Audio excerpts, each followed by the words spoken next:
En 2016 me separé de mi esposa, me corrió de la casa. Mientras encontraba dónde rentar, se me ocurrió hablarle a mi abuela por teléfono. Le pregunté si podía quedarme unos días en su casa de Tláhuac. Me dijo que sí, que pasara por las llaves a su casa en donde ella vivía normalmente. La de Tláhuac estaba sola, deshabitada. Fui como a las 9 por las llaves. Ya de noche llegué a esa casa. Desde afuera se sentía el abandono. No era una casa vieja, pero sí de esas que se habían quedado congeladas en el tiempo. Al entrar me envolvió un frío que no tenía nada que ver con el clima. Era como si la casa hubiera contenido la respiración durante 20 años. Los sillones estaban forrados con hule cristal, crujían al sentarse. Tenían ese olor aguardado, mezclado con desinfectante barato y polvo viejo. Las ventanas estaban cubiertas por cortinas gruesas y todas las lámparas daban una luz amarilla, tenue, que parecía no alcanzar nunca los rincones. Había 2 televisores de caja, una en la sala y otra en la repisa del comedor. Ninguna funcionaba bien. El refrigerador hacía un ruido constante, una vibración intermitente como si se estuviera quejando de estar encendido. Lo que más absorbía tu atención era un reloj de pared en el pasillo, de esos con números grandes y manecillas negras. Su segundero sonaba tan fuerte que daba la impresión de estar marcando el tiempo en voz alta. Había una vibra muy rara en esa casa. No se oía nada, pero no se sentía solo, como si algo más estuviera ahí, callado pero despierto. De pronto empecé a escuchar pasos arriba, pisadas suaves como si alguien caminara descalzo por el segundo piso. Me di cuenta de que nunca le pregunté a mi abuela si iba a estar completamente solo. Subí despacio con la luz del celular, empujé una puerta, luego otra, nada. Hasta que prendí la luz de la recámara principal y me llevé un susto de esos que no te hacen gritar, pero te dejan el corazón acelerado. Pensé que era un sujeto esperándome en la oscuridad de aquella habitación, pero más bien era un Cristo de tamaño natural con todo y cruz. Estaba recargado en la pared justo frente a la cama. Lo habían colocado en la habitación como si estuviera descansando ahí, vigilando. Esa era la recámara de mi abuela. Entré, estuve unos segundos, lo vi y me salí, cerré la puerta sin tocar nada. Fui a inspeccionar la otra recámara, pero en ella no había muebles, ni cama, ni colchón. Ni modo, iba a tener que dormir en el cuarto del Cristo. Pensé en más de una ocasión sacarlo de la pieza. Y es que a la hora en que me fui a acostar, te juro que sentía que me estaba viendo. La poca luz que entraba desde afuera, de un poste viejo de la calle, iluminaba al Cristo de tal forma que no parecía una imagen sagrada. Se veía demoníaco, como si lo hubieran tallado para espantar, no para consolar. Me quedé un rato mirando el techo, aguantándome. Estaba pensando en prender la luz porque ya en la oscuridad me estaba empezando a sugestionar. El cuarto olía a madera vieja y cada sombra parecía moverse un poco más de lo normal. Agarré una sábana, me persigné por respeto, porque además de miedo le tengo devoción. Pero es que si seguía viendo esa figura frente a mí, no iba a poder dormir. Fui despacio. Coloqué uno de los extremos de la sábana sobre el brazo derecho de la cruz y justo cuando iba a cubrirlo, volteé sin querer. Te lo digo tal y como me pasó. El Cristo me estaba viendo. Estaba mirando hacia la derecha. Yo sé que cuando entré lo vi mirar hacia el frente. Lo sé, lo vi bien. Y ahora estaba girado. Los ojos clavados hacia donde yo estaba. Una mirada seca, fija. Ni en los Cristos más realistas había visto algo así. Terminé de taparlo, pero ya con esa incomodidad que no se va. Con ese miedo que te provoca hasta espasmos. Apagué la luz, me metí bajo las cobijas. Cuando se me ocurrió mirar, te juro que la sábana se movía. No mucho, apenas, como si respirara, como si hubiera algo vivo debajo. Aún así, afortunadamente, con la sábana puesta dejé de sentir su mirada. A las 3 de la mañana me desperté. Sentí que había sido de la nada porque no escuché ruido.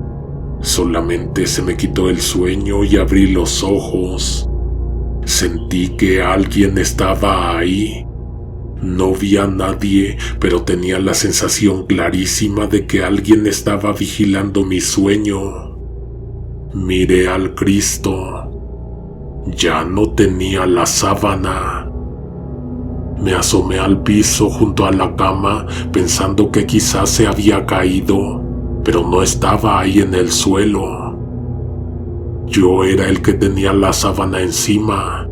Me estaba cubriendo por encima de un cobertor. Me bajé a la sala sin pensarlo mucho. Dormí el resto de la madrugada en el sillón con la tele prendida sin volumen. Al día siguiente fui a trabajar, pero no tenía cabeza para nada. Me sentía raro, no asustado, raro, como si hubiera estado enfermo o mal dormido durante semanas. Fui con mi jefa y le pedí unos días, que me los descontaran de vacaciones. Después de hacer eso, llegué muy temprano a la casa de mi abuela en Tláhuac. Ya no quería saber nada del Cristo, así que demoré lo más que pude el momento de subir. En vez de moverlo, tomé la decisión de mejor mover la cama. La iba a poner en la otra recámara, una más chica y llena de polvo, pero que al menos se sentía más tranquila. Ahí no había cruces de tamaño humano. Estuve horas en la planta baja. Cené algo simple, vi la televisión, me hice güey. No quería subir, pero eventualmente subí. ¿Y qué crees que pasó? No estaba el Cristo, ni él, ni la cruz, nada. Me quedé parado en la puerta esperando entender lo que veía o lo que no veía. Asunto arreglado. No, ¿verdad? Porque si no había una explicación, si no estaba ahí ni en ninguna otra parte de la casa, entonces alguien había tenido que entrar o salir. Alguien lo trajo, alguien se lo llevó. Le marqué a mi abuela, le pregunté directamente si había ido alguien a recoger el Cristo. Me dijo que no, me preguntó si no había estado tomando, que ella nunca había tenido un Cristo así en su casa. ¿Qué podía hacer para calmarme de aquel tremendo susto? ¿Cerrar bien las puertas? ¿Poner seguro? ¿Qué me garantizaba que no iba a volver a entrar la persona que lo trajo y se lo llevó? ¿Qué me decía que no había salido por su cuenta si lo vi mover la cabeza? Si en la noche él mismo me cubrió con la sábana. La mañana siguiente, mientras me tomaba un café, Pasó el chismoso con el altavoz recorriendo las calles de la colonia. Ese señor que vende periódicos viejos y hojas sueltas con noticias escandalosas, gritando los encabezados para llamar la atención. Ese día, por el altavoz, dijo que se habían robado un Cristo de la iglesia, que le daban 2 días al pinche ratero para que lo devolviera, o lo iban a ir a buscar ellos. Querían que lo devolvieran antes de 2 días porque faltaba muy poco para Semana Santa. Eso fue lo que más me dejó pensando. ¿Por qué justo ahora? ¿Por qué el Cristo se habría escapado en estas fechas? No sé, a veces me pregunto si no estará cansado de que cada año lo saquen, lo vistan, lo carguen por las calles, que lo miren sufrir, que lo lloren con lágrimas ensayadas, siempre lo mismo, clavado, herido, arrastrado, año con año el mismo papel. ¿Y si un día ya no quiso? ¿Y si no se lo robaron? ¿Y si huyó por su cuenta?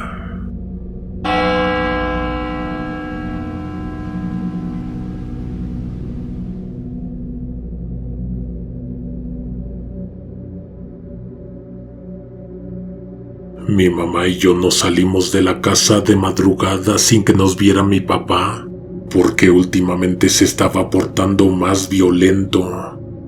Nos llevamos lo que pudimos agarrar, nada que pesara mucho. No nos trajimos nada que no fuera completamente indispensable. Yo tuve que dejar todos mis juguetes, mis muñecas, mi bicicleta. Mi mamá salió con una Virgen del Carmen como de unos 30 centímetros, la que tiene al niño cargando, la misma que tenía encima de la cabecera de su cama desde antes de que yo naciera. En el camino la tuvo que tirar, dijo que no podía más con ella, que pesaba mucho, pero creo que no se refería al peso real. La recargó a un lado de un poste, guardó silencio como por 30 segundos y nos fuimos. Nos fuimos a Puebla de madrugada. El camión era de asientos duros, además de que apestaba a gasolina y a sudor. Llegamos allá por la mañana, con los ojos quemados por no haber dormido nada. De todos los lugares, mi mamá nos llevó a Puebla. Después supe que mi papá tenía problemas con unos tipos de por allá y que por nada del mundo se atrevería a ir a buscarnos. Si iba, lo mataban, así de simple. Puebla era para nosotras un refugio escondido dentro del miedo. No teníamos dónde quedarnos, llevábamos poco dinero y ese lo estábamos racionando para lo básico. Fueron días difíciles donde el hambre se confundía con el frío. Me acuerdo de una noche en que entramos a un restaurante. Mi mamá se pidió un café y para mí un vaso de chocolate con leche. Compartimos una orden de biscuits como si fuera una cena de Navidad. Pagamos con el último billete que nos quedaba.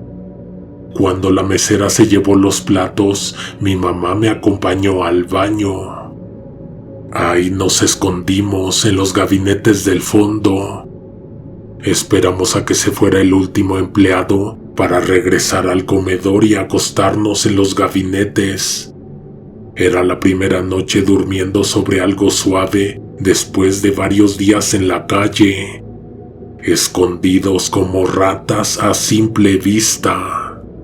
Entraron los empleados a las 7, pero no nos vieron. Estábamos al fondo, profundamente dormidas, sin hacer un solo ruido. Nos despertó una señora cuando abrieron el restaurante. Iba sola. Le pidió a la mesera que no llamara a la policía. Se notaba que era una clienta habitual porque nadie discutió con ella. Nos invitó el desayuno. Dijo que tenía años yendo a desayunar ahí, siempre a la misma hora y sentándose en el mismo lugar, el último gabinete en el fondo.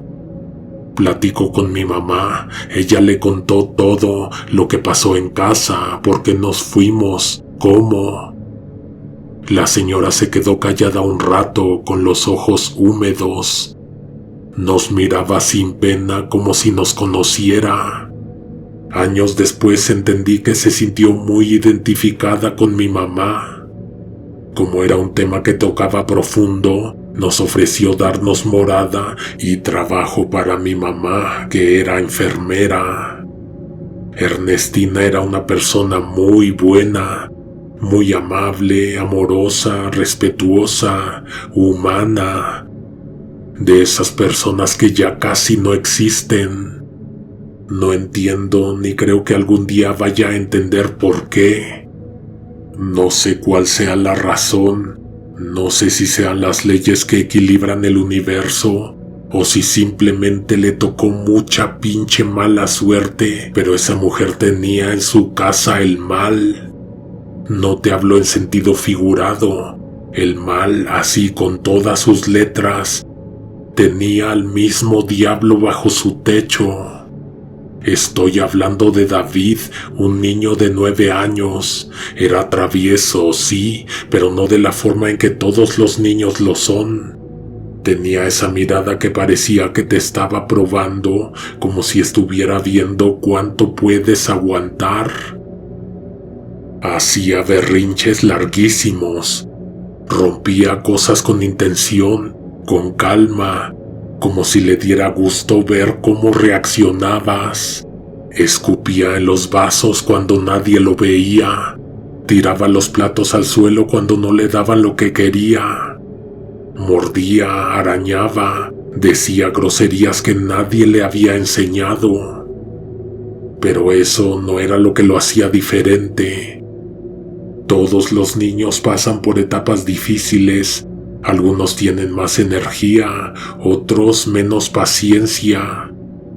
Pero David había hecho cosas horribles, cosas que los empleados de la casa se obligaban a bajar la voz para contarlas.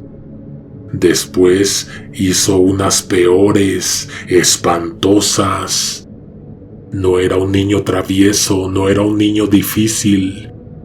No sé si hay una palabra exacta para describir a un niño así. Malicioso no alcanza, endiablado se queda corto. Yo creo que lo más cercano sería decir que era peligroso. La casa donde nos invitaron a vivir era enorme. De esas casas antiguas, coloniales, con puertas altísimas de madera pesada y ventanas con marcos gruesos.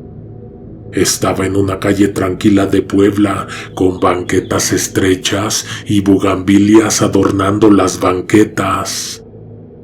Tenía 3 pisos y nosotras vivíamos en el último, en una habitación grande que daba al patio interior. Desde ahí se alcanzaba a ver todo. Los corredores con barandales de hierro forjado, las escaleras de cantera, las macetas viejas llenas de tierra seca. Adentro había 2 patios, uno en la entrada y otro más privado hacia el fondo, donde a veces descansaban los empleados. Era una casa de las que casi ya no hay. Se sentía fresca incluso en los días de calor. En el primer piso había unas cocinas enormes, con estufas industriales y largas mesas de trabajo. A eso se dedicaba Ernestina. Tenía un negocio de alimentos. Contrataba empleados para ayudarle y casi todos los días llegaba gente a preparar comida, cargar trastes, lavar ollas gigantes.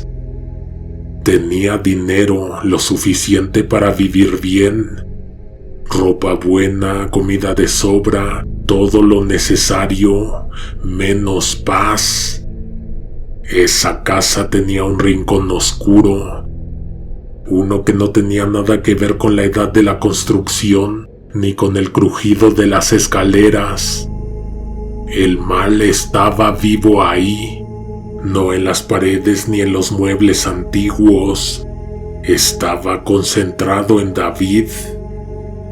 Una noche, mientras todos dormían, el niño salió al patio trasero. Se había encontrado un desarmador que se le cayó a uno de los empleados de mantenimiento en la tarde. Nadie notó que lo recogió, ya lo traía guardado en el bolsillo. Cerca de la medianoche, el niño se metió a la cocina, aflojó los tornillos de una de las repisas donde se guardaban las ollas grandes, las de acero, también las que tenían cuchillos colgados. No quitó nada del lugar, solo aflojó lo suficiente para que se viera normal, pero que aguantara poco. 2 días después, una de las empleadas intentó bajar una olla para preparar el desayuno. La repisa se dio de golpe, se vino todo encima, ollas, cuchillos, bandejas. Ella intentó cubrirse, pero estaba subida en una pequeña escalera de metal. Se atoró con uno de los peldaños, cayó mal y uno de los cuchillos le atravesó la pierna. No se la pudieron salvar. Mi mamá estaba espantada, quería irse. Apenas nos estábamos componiendo con el dinero y otra vez la idea de tener que salir sin avisar de nuevo le estaba rondando la cabeza. No confiaba en dejarme sola en esa casa, así que hubo días en que en vez de recogerme por la tarde, iba por mí temprano y me traía con ella a todos lados. Llegábamos a la casa y notábamos cosas raras, detalles pequeños, como si alguien hubiera hurgado en nuestras cosas, camisetas mal dobladas, bolsas abiertas, lápices fuera de lugar, cosas que una mano pequeña pudo haber movido. Mi mamá no decía nada, pero se notaba que no dormía bien. Un par de noches después del accidente en la cocina, un ruido la despertó. Eran como las 3 de la mañana. Alguien se movía cerca de la entrada. La luz del pasillo estaba prendida. Mi mamá se levantó y se asomó por la ventana. Alcanzó a ver a una figura agachada, como si alguien estuviera espiando por debajo.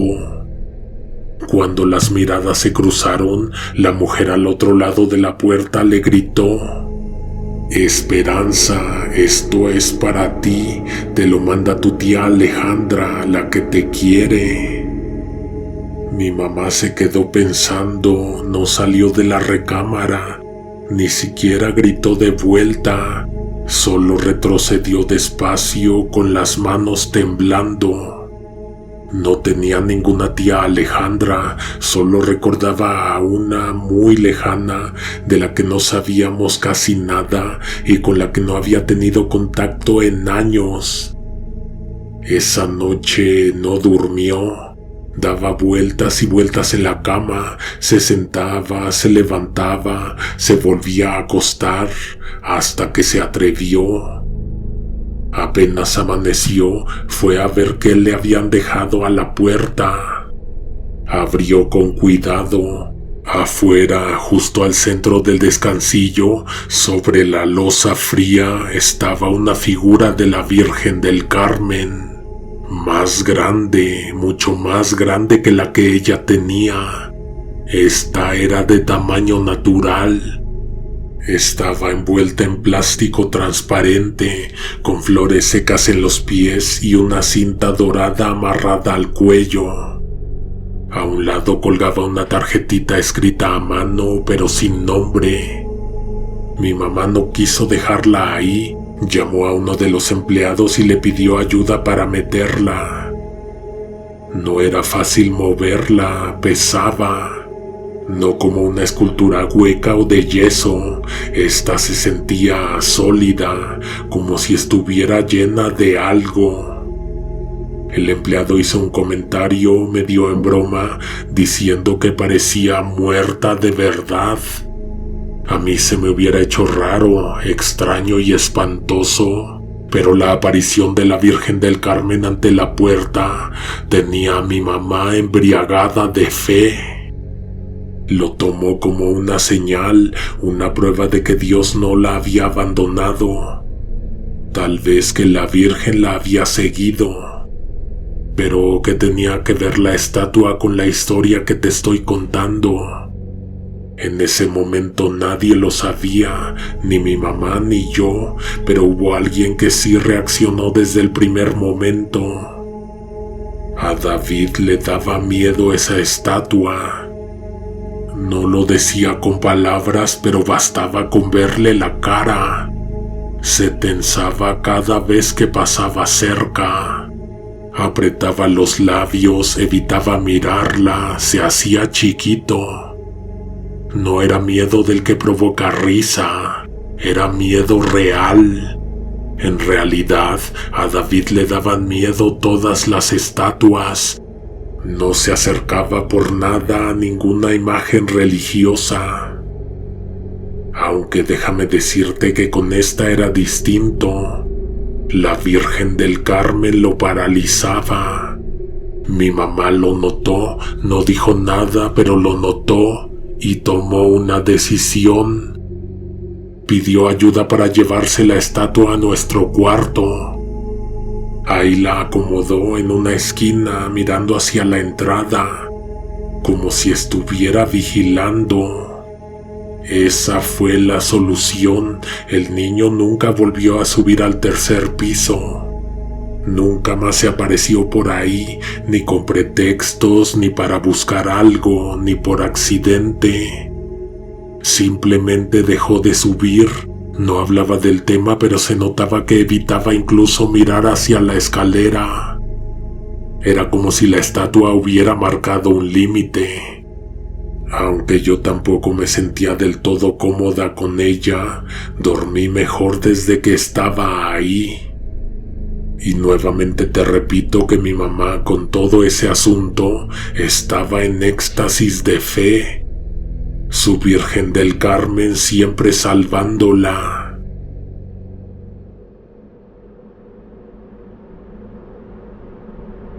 Un sábado por la mañana estábamos a punto de levantarnos cuando de pronto nos llegó un olor espantoso hasta la recámara. Era una mezcla imposible de ignorar, como plástico quemado con carne podrida. Al principio pensamos que algo se había descompuesto, pero el olor era tan fuerte, tan invasivo, que en segundos supimos que algo andaba muy mal. La casa se estaba llenando de humo. Fuimos hasta las escaleras, donde mi mamá se dio cuenta de que no había peligro de incendio. Entonces me regresó a la recámara y me pidió que no saliera de ahí. Me lo dijo en serio y ni siquiera dio tiempo para que le preguntara nada. Me encerró en la recámara y se fue corriendo escaleras abajo. Desde ahí alcanzaba a oír los gritos. No eran de dolor, eran de puro horror, como si alguien hubiera visto algo que no se puede desver. Después me enteré bien de todo lo que pasó. Ernestina, la mamá del niño, estaba en el suelo, temblando, llorando sin hacer ruido. La que gritaba era una de las empleadas. Había sido ella la que abrió el horno industrial más grande, el que casi nunca usaban. Tenía la puerta entreabierta y de ahí salía el humo denso, casi negro, que estaba llenando la casa. Adentro del horno, a medio cocinar, estaba un hombre.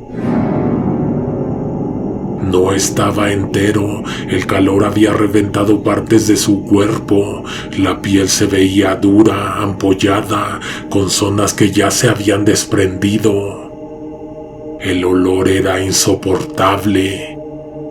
A la empleada que lo encontró tuvieron que sacarla del lugar. Se desmayó poco después y aunque nadie lo dijo con palabras, todos sabían que eso no había sido un accidente.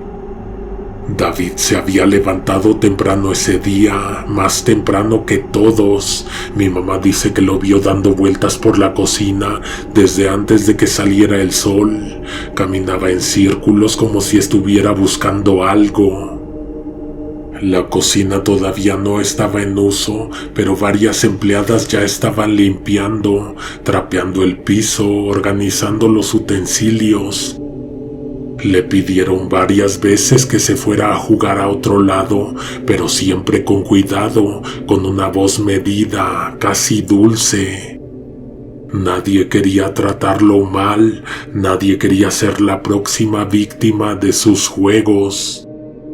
En un descuido, mientras todos estaban ocupados y sin levantar sospechas, David llevó al perro a la cocina. Era uno de los que cuidaban la casa. Lo metió al fondo, por la zona donde estaban los tubos expuestos y las viejas conexiones de gas.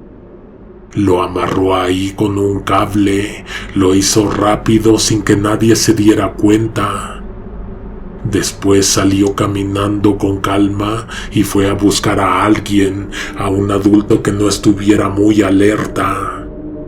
El primero que se cruzó en su camino fue un empleado nuevo, uno de los que ayudaban con las entregas. Estaba por salir en la camioneta con la puerta aún abierta, acomodando cajas.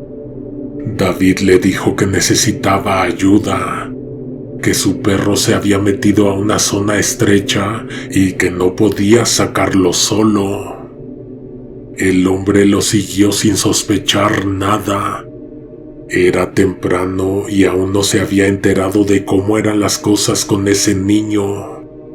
Entraron por el pasillo trasero y llegaron al horno industrial. David le señaló el fondo. El perro se oía llorar, pero no se veía.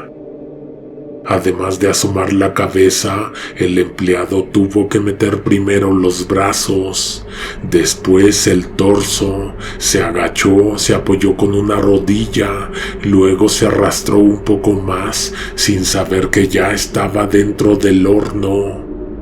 Fue en ese momento cuando David cerró la puerta. La empujó con fuerza, la pala metálica cayó de golpe, el pestillo automático hizo clic. Nunca vas a oír a una persona gritando adentro de un horno. Aparentemente no se escucha nada y la persona, pues espero que se haya muerto de asfixia antes que quemada. Después de lo del horno, mi mamá y yo nos encerramos en el cuarto como 3 días. No salíamos ni para comer. El olor se colaba por todas partes. No importaba cuántas veces limpiaran ni cuántas velas prendieran. Seguía ahí, como si algo se hubiera quemado más allá del cuerpo de ese hombre. Como si se hubiera cocinado una parte de la casa. Lo hicieron pasar como un accidente. Dijeron que el horno había fallado, que el empleado se metió a revisar algo y el gas se activó solo. Nadie mencionó al niño, nadie, pero todos sabíamos. David era capaz de matar, ya no era una sospecha, era una certeza que todos decidieron guardar, como si hablarlo fuera a despertar algo peor. Nadie se atrevió a decir nada, nadie hizo nada para que alguien con autoridad, tal vez un doctor, lo viera. No sé si por miedo o por cariño a la señora, porque te juro, ella era amable, amorosa y respetuosa con todos. Yo a veces me pregunto qué habrá hecho para merecer eso. Después del accidente, mi mamá ya no era la misma. Parecía que tenía una cuenta regresiva en la cabeza, como si cada día fuera uno menos. No decía mucho, pero se le notaba en la cara, en cómo ya no deshacía las maletas del todo, en cómo cada noche se asomaba por la ventana antes de apagar la luz. Sabía que no podíamos estar más tiempo ahí.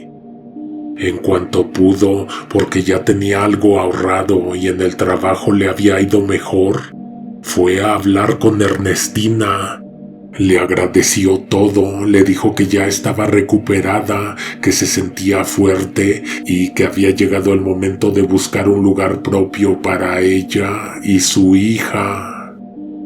La señora la escuchó en silencio, le temblaban las manos, le rogó que no se fuera, que no la dejara sola. No se podía, más bien, no se quería quedar sola. Estaba cansada, derrotada y con un niño en casa que no se comportaba como un niño. Nosotras teníamos mucho que agradecerle y mi mamá era muy consciente de eso. Hoy por ti, mañana por mí, me dijo esa mañana mientras tendía las cobijas. Y luego dijo algo que me pareció raro.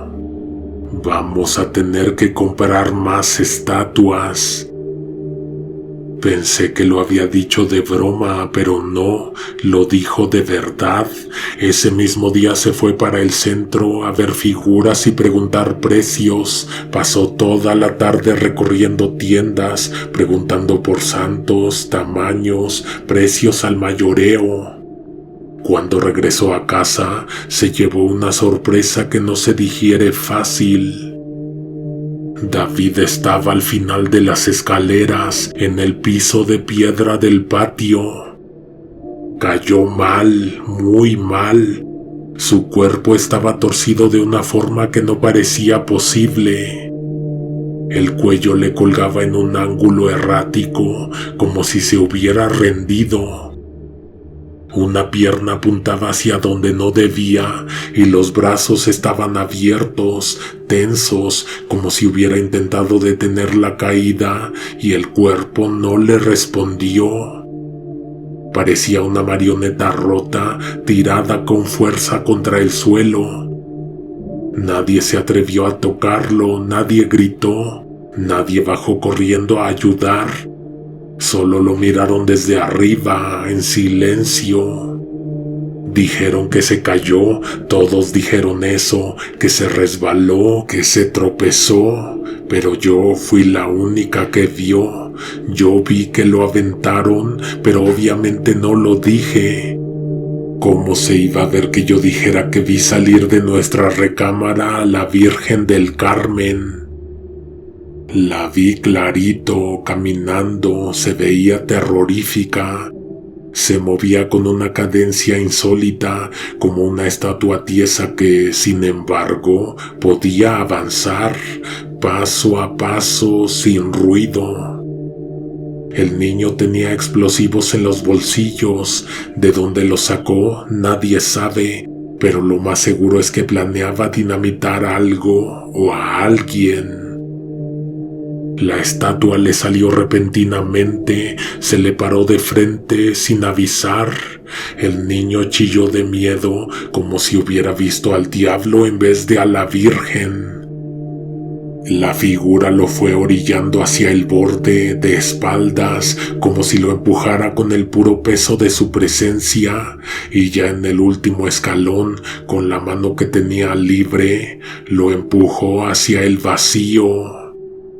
Cuando lo vio Ernestina se puso como loca. Nunca había visto a nadie llorar y gritar de manera tan desgarradora. Fue un llanto animal, de esos que revientan la garganta. No podía apartar la mirada, aunque al mismo tiempo me daba vergüenza estar viendo algo tan lastimero. Lloró casi un día completo sin parar. Después se calmó. La mamá del niño se veía bastante cansada. Mi mamá la llevó a que se tomara un baño para que después se fuera a dormir.